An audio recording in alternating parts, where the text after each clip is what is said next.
Bonjour, je suis ravi de vous retrouver pour Pourquoi Padré. Aujourd'hui, nous avons une question de Marc qui demande: lors d'un chapelet avec une autre personne, quand on a dit la prière Ô Marie conçue sans péché, priez pour nous qui avons recours à vous, cette personne m'a demandé ce que signifiait conçue sans péché, et je n'ai su trop que lui répondre. Pouvez-vous m'éclairer, s'il vous plaît?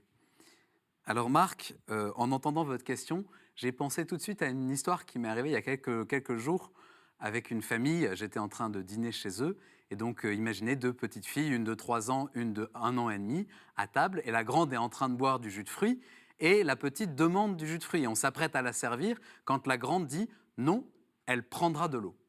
Et elle a dit ça avec un tel aplomb, une telle certitude, que ça m'a fait réfléchir. Je me suis dit, mais pourquoi une petite fille qui a reçu uniquement de l'amour, qui a vécu une enfance de rêve, tout va bien, elle n'a été qu'aimée, il n'y a pas eu de drame dans sa vie, pourquoi une petite fille de 3 ans, tout d'un coup, va être si dure avec sa sœur, alors que ni l'une ni l'autre ne sont capables de faire un péché au sens où on l'entend aujourd'hui, c'est-à-dire qu'elles ne sont pas responsables, pas encore en tout cas, responsables de leurs actes.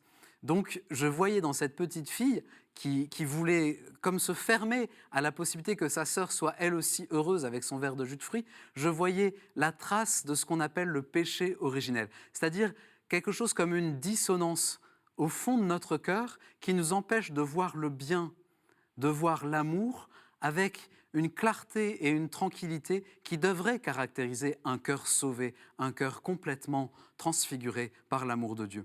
Eh bien, ça s'appelle le péché originel. Cette dissonance-là, qui est si forte et qui se transmet de génération en génération dans le monde entier depuis le péché d'Adam et Ève. Et c'est de ce péché-là que la Vierge Marie a été préservée.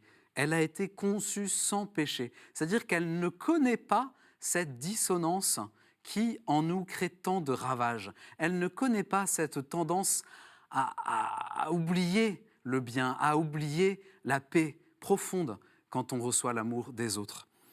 Voilà ce que veut dire cette phrase Marie conçue sans péché. Et donc, à quelques jours de la fête de l'Immaculée Conception, nous pouvons vraiment nous appuyer sur la prière de la Vierge Marie pour recevoir d'elle le salut du Christ qui nous sauve de ces ravages de la dissonance intérieure du péché originel. Alors vraiment, Marc, merci pour cette question qui nous permet de parler d'un sujet tellement important qui nous concerne tous les jours.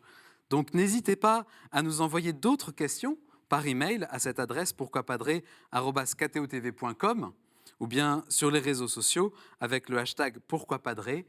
Et puis vous retrouvez toutes ces vidéos sur ktotv.com. À bientôt et merci encore.